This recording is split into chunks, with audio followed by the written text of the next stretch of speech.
사람이라는 존재를 구성하는 요소를 크게 나눈다면 어떻게 되겠습니까? 아마 생물학적으로 분석하면 아주 많은 구성 요소들이 나올 것이고 철학적으로만 생각해도 꽤 복잡할 것입니다. 하지만 신학적으로 말하자면 사람은 영과 육으로 이루어진다고 간단하게 정의됩니다. 일부 신학자들은 사람의 구성 요소에 이 두 가지 외에 정신이나 마음에 해당되는 혼을 더해서 소위 삼분설이라는 것을 주장하기도 하지만 우리 개혁주의 신학에서는 영과 혼을 합쳐 그냥 영혼 혹은 심령이라고 합니다.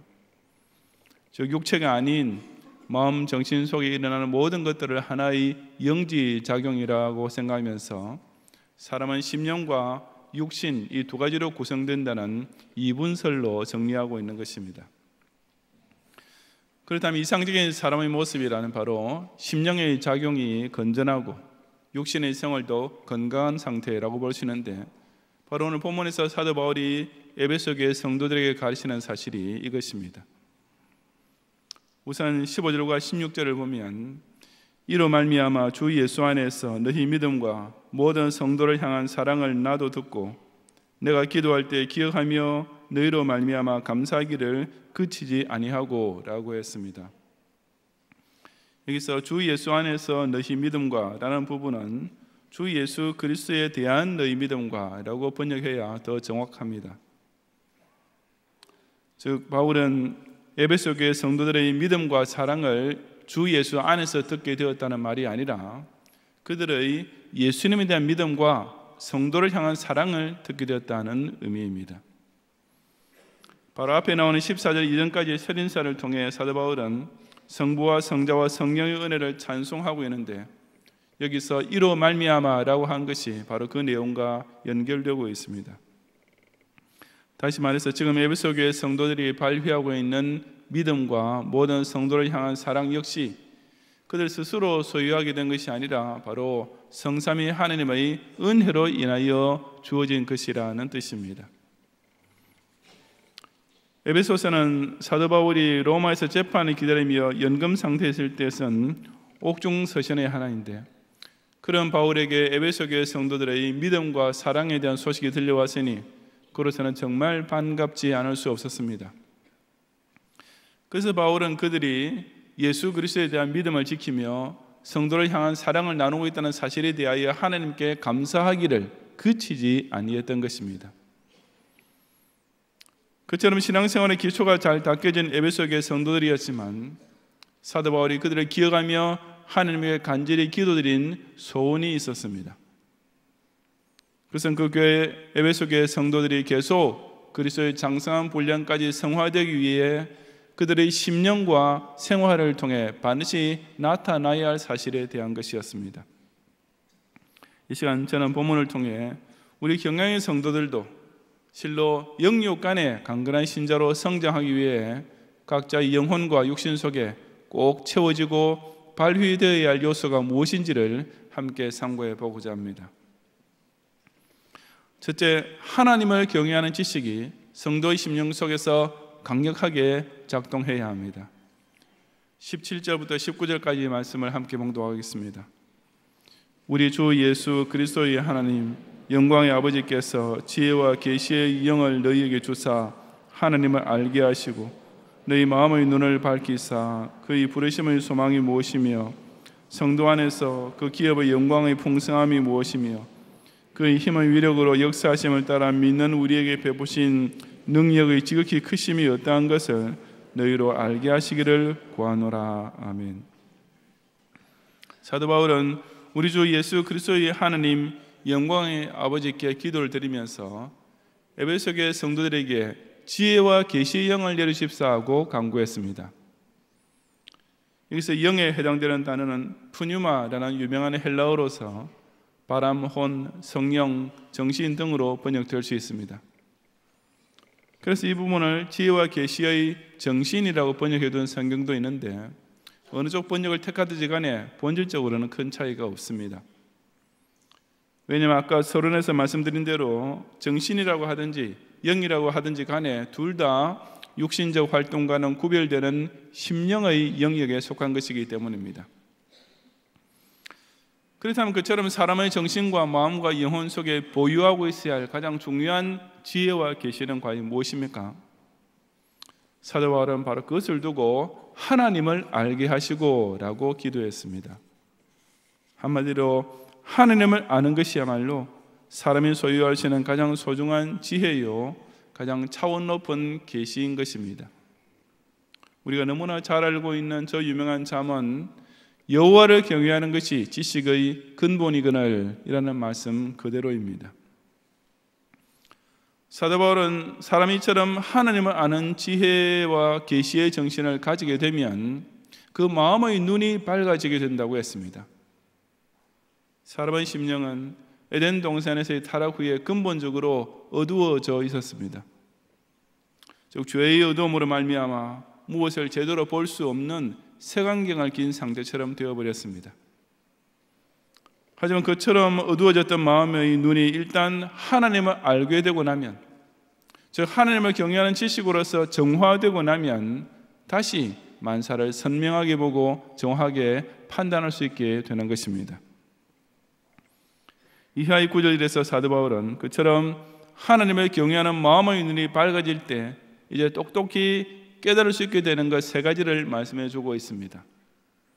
그 첫째는 그의 부르심의 소망이 무엇인지를 바로 알게 되는 것이라고 했습니다. 즉 하나님을 알게 되고 그 하나님께서 자신을 선택하셔서 불러주시다는 사실을 믿을 때 그 뒤에 죄사함, 구원, 천당 영생 등의 소망이 자동적으로 따라오는 것을 알게 되는 것입니다. 둘째로 성도 안에서 그 기업의 영광의 풍성함이 무엇인지도 역시 알게 된다고 했습니다. 여기서 기업의 영광이란 좀 더 쉽게 의역하자면 바로 기업의 복입니다. 다시 말해서 하나님의 살아계심을 깨닫게 된 신자는 그 하나님께서 택하시고 소명해 주신 성도에게만 특권적인 유산처럼 누리게 해주시는 영육간의 복들이 그 얼마나 풍성한지도 절로 체험하게 된다는 뜻입니다.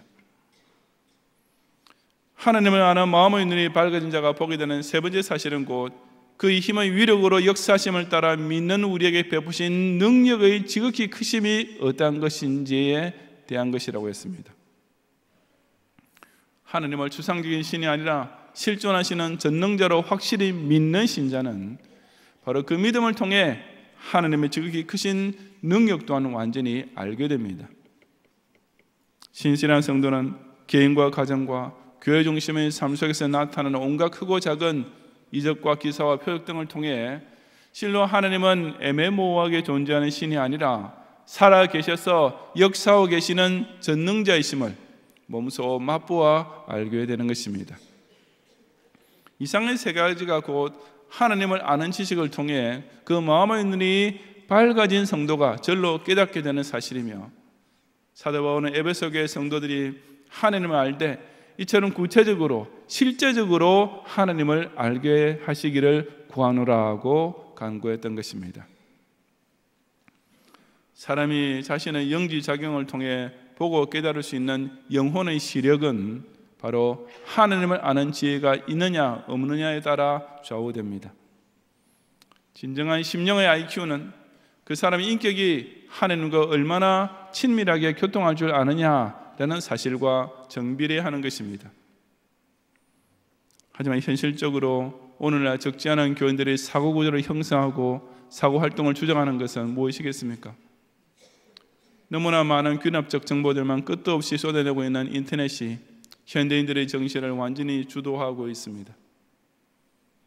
이 치열한 경쟁 사회에서 남보다 더 높이 올라가고 더 많이 돈을 벌어서 어깨에 힘주고 살고 싶다는 성공 욕심이 매일 아침 일어날 때마다 직장인들의 마음에 제일 먼저 떠오르고 있습니다.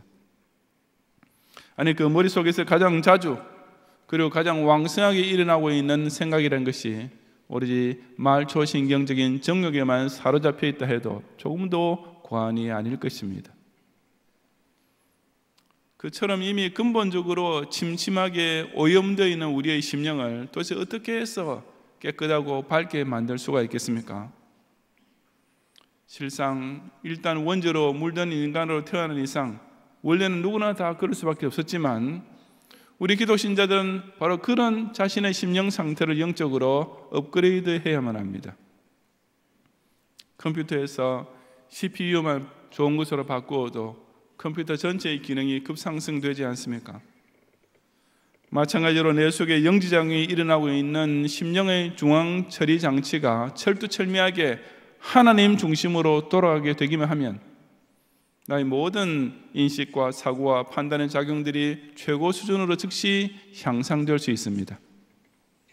다른 말로 하자면 우리의 머릿속에서 일어나고 있는 온갖 사고 활동의 제일 기반에는 곧 하나님을 아는 지식이 그 연역적 출발점이 되어야 합니다. 직장이나 사업 문제도 내가 어떻게 해야 하나님께 영광을 돌리며 그의 나라를 위해 선한 일을 더 많이 할 수 있을까를 두고 숙고할 줄 알아야 합니다. 자녀를 위해 기도할 때도 그들의 대학 입학보다 먼저 예수 구원 확신을 가질 수 있기 위해서, 그들의 취업이나 결혼보다 그들이 하나님 경외의 신앙 가운데 살 수 있도록 먼저 간구해야 합니다. 아니, 내가 왜 사는가라는 인생의 가장 흔하면서도 또 어려운 문제에 대한 고민도 하나님이 살아계신다라는 사실을 대전절에서 시작하면 아주 간단하게 풀리게 되는 것입니다. 왜냐하면 오직 하나님을 아는 신앙인만이 그 마음의 눈이 밝아질 수 있기 때문입니다. 복잡한 현대사회 속에서 갈등이 끊이지 않는 인생을 통과하는 중에도 나를 구원인으로 부르신 하나님 안에서 소망을 찾고 그 약속이신 기업의 풍성함을 확신하며 전 인생을 통해 시마다 때마다 베푸시는 능력 또한 든든히 의지하며 살 수 있도록 무엇보다 살아계신 여호와를 경외하는 지식을 자신의 심령 속에서 항상 강력하게 작동시키는 성도들이 되시기를 바랍니다. 둘째, 교회를 중심으로 나타나는 그리스도의 능력이 성도의 생활에서 충만하게 발휘되어야 합니다. 20절 이하 23절까지 함께 봉독하겠습니다. 그의 능력이 그리스도 안에서 역사하사 죽은 자들 가운데서 다시 살리시고 하늘에서 자기의 오른편에 앉히사 모든 통치와 권세와 능력과 주권과 이 세상뿐 아니라 오는 세상에 일컫는 모든 이름 위에 뛰어나게 하시고 또 만물을 그의 발 아래 복종하게 하시고 그를 만물 위에 교회의 머리로 삼으셨느니라. 교회는 그의 몸이니 만물 안에서 만물을 충만하게 하시는 이의 충만함이니라. 아멘.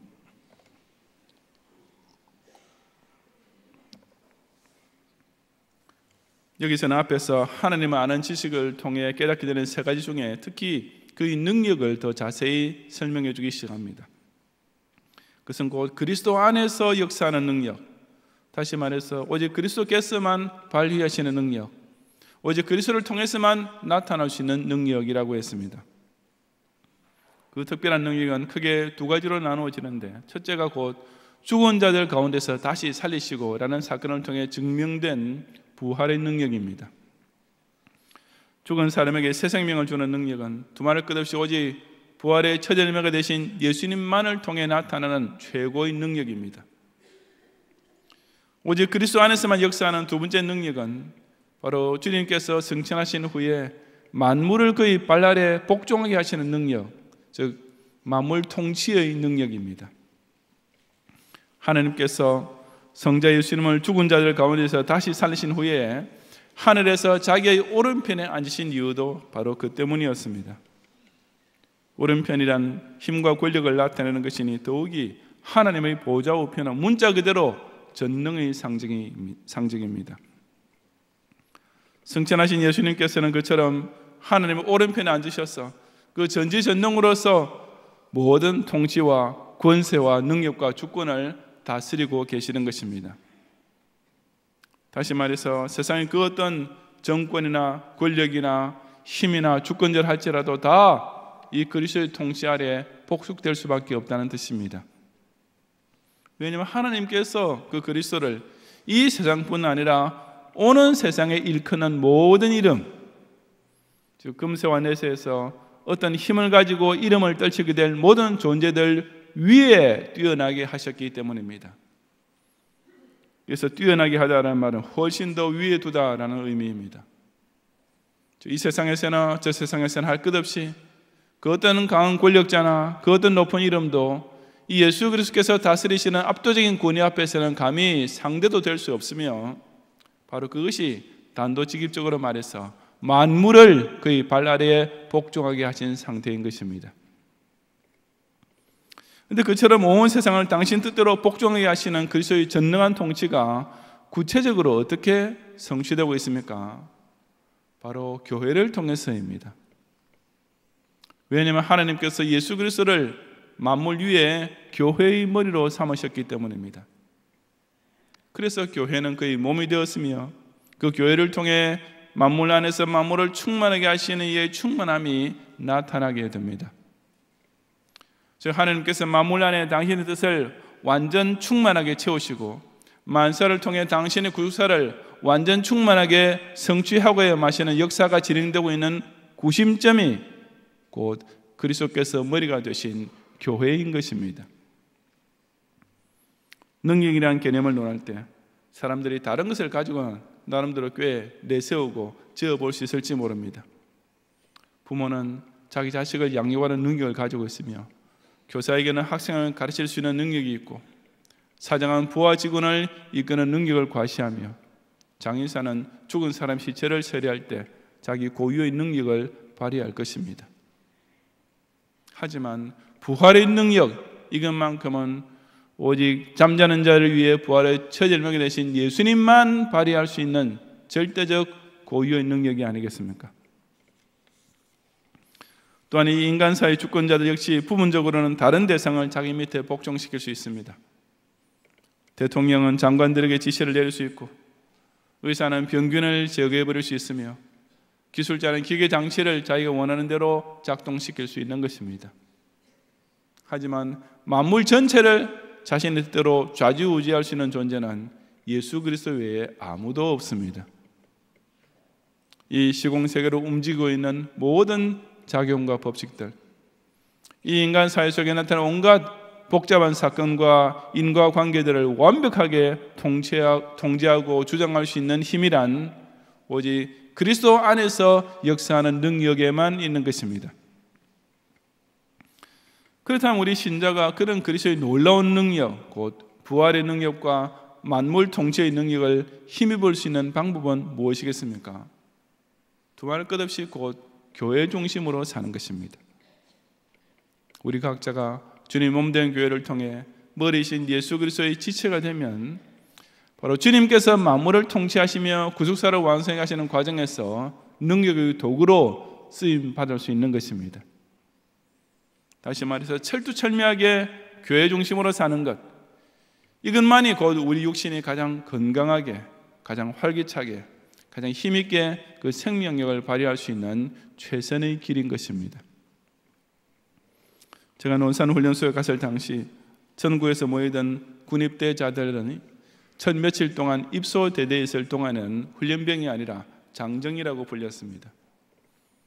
한 이틀인가 지나실 때 같이 입소한 장정들 중에 일부가 특전부대 요원으로 차출되었는데, 저도 그랬지만 나머지 장정들은 그네들을 그저 고생문이 훤히 열린 불쌍한 친구들 정도로만 보았습니다. 그러다가 제가 4주간 군사 기초훈련을 마치고 후반기 교육을 받기 위해 다른 훈련소를 가게 되었는데, 공교롭게도 그곳에 특전부대 훈련병들도 같이 있었습니다. 물론 막사도 떨어져 있고 교육 과정도 전혀 달랐지만 한 부대 안에 있으니까 식수대 등에서 우연히 마주치게 되는 경우가 자주 있었습니다. 후반기 교육을 받고 있던 저는 그래도 이미 작대기 한 개를 단 2등병이었고, 그 특전부대 훈련병들은 아직 아무 계급장이 없는 무등병이었으니까 계급만 따지고 본다면 분명히 제가 선임이었습니다. 하지만 현실은 어땠는지 아십니까? 저는 그 특전부대 훈련병들의 눈도 감히 똑바로 마주치지 못했습니다.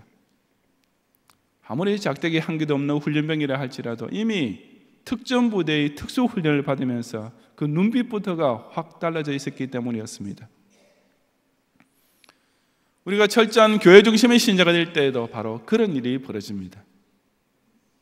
혼자서는 정말 별 볼 일 없는 인생을 살던 사람도 이 대장 예수님의 지휘 아래 있는 그리스도의 군사가 되고 나면 마귀조차 벌벌 떨 수밖에 없는 강력한 존재가 됩니다.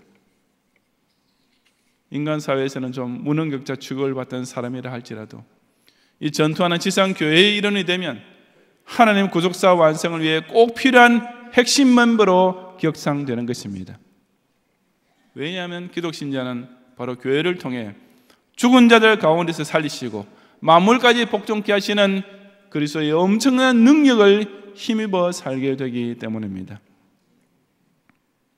반면에 교회를 떠난 육신은 그 순간 즉시 마귀의 밥으로 전락될 수밖에 없습니다. 교회를 벗어난 생활이란 오로지 음료의 잔에 취하여 갈팡질팡하며 허우적거리는 꼴이 될 뿐인 것입니다. 왜냐하면 그런 육신은 아무 강력한 호신 장구도 아니 얇은 보호막조차 없이 이 험난한 세상과 이 악독한 사탄의 위협 앞에 자신의 연약한 본성을 벌거벗고 있듯이 고스란히 드러내놓고 있는 것이나 다름없기 때문입니다. 그러므로 좋은 학력이나 많은 자격증들이 인생 성공을 보장해 주는 것은 결코 아닙니다. 생애 최고의 것까지 기꺼이 바치는 교회 중심의 생활이 여러분을 사회에서도 진정한 성공인이 되게 해줄 것입니다. 유수한 대기업에 취직하거나 안정적인 사업을 잡아야 자신의 잠재 능력을 최대한으로 발휘할 수 있을 것이라고 착각해서도 절대로 안 됩니다. 이 세계를 받은 교회를 중심으로 자신의 인생을 펼쳐갈 때 여러분 그야말로 만물을 정복하며 다스리는 권세까지 마음껏 누리게 되는 것입니다. 철두철미한 교회 중심의 생활을 통해 그리스도의 능력을 힘입음으로써 각자 받은 달란트의 능률을 최고로 올리고 자기의 주어진 고월의 권세를 최대 한계치까지 충만히 발휘하는 성도들이 되시기를 바랍니다. 성도 여러분, 23절 상반절을 다시 보시면 교회는 그의 몸이니 라고 했습니다. 교회가 예수 그리스도의 몸인 까닭에 교회의 구성원인 우리 성도 한 명 한 명은 곧 그 몸의 지체가 됩니다. 한 몸 안에 있는 지체라면 그 부위가 무엇이든지 상관없이 다 동일한 유전인자를 공유할 수밖에 없습니다. 요즘 머리카락 몇 올이나 침 한 방울만 있어도 DNA 검사를 통해 범인 검거나 친족관계 확인을 정확하게 할 수 있는 것도 그 때문입니다. 그렇다면 분명히 같은 예수님의 몸 안에 속한 지체로서의 성도라면 당연히 그 영적 유전인자도 똑같을 것입니다. 그것이 곧 하나님을 경외하는 심령과 그리스도의 능력을 발휘하는 교회 중심의 생활입니다. 이 두 가지가 곧 우리 모든 경향인들이 자신의 심령과 육신을 통해 반드시 보유하고 나타내야 할 참된 신자로서의 기본적인 구성 요소인 것입니다. 사도 바울이 에베소 교회 성도들 두고 감사한 제목처럼 저와 여러분도 지극히 이기적이고 교만한 마음으로 가득 차 있는 세상 불신자들과는 달리 일단 예수를 구주로 고백하는 믿음을 가지게 된 것은 정말 고마운 일입니다. 하지만 우리의 심령은 그 믿음에서만 머물지 않고 그런 예수님을 나의 구주로 보내신 성부 하나님을 알고 경외하는 지식으로 가득 채워져야 합니다. 지금도 여전히 음료의 잔에 취하며 마귀의 종노를 하고 있는 자들과는 달리 우리가 이 경양초장에서 성도의 행복한 사랑을 나누고 있다는 것은 정말로 감격스러운 일입니다. 하지만 우리의 생활은 그처럼 성도가 서로 교통하는 것에서 한 걸음 더 나아가서 철두철미한 교회 중심의 예배와 기도와 봉사를 통해 그리스도의 구속사 완성에 크게 쓰임받는 최정의 엘리트로서의 능력을 충만하게 발휘해야만 하는 것입니다. 이 두 가지만 갖추면 저 여러분 진정 그리스도의 장성한 분량에까지 성화되는 실로 아름답고도 강건한 주님의 지체가 될 수 있지 않겠습니까? 완전 타락으로 인해 그 심령이 근본적으로 오염되어 있는 오만한 자의 자리에서 벗어나 하나님을 아는 지식으로서 자기 심령의 눈을 밝게 뜨고 온갖 쾌락과 정욕의 노예가 되어 멸망하는 짐승처럼 죽어가는 악인의 길을 떠나 오로지 교회 중심의 생활을 통해 만물까지 정복하는 큰 능력을 마음껏 발휘하는 모든 경향의 성도들이 되시기를 주님의 이름으로 축원합니다.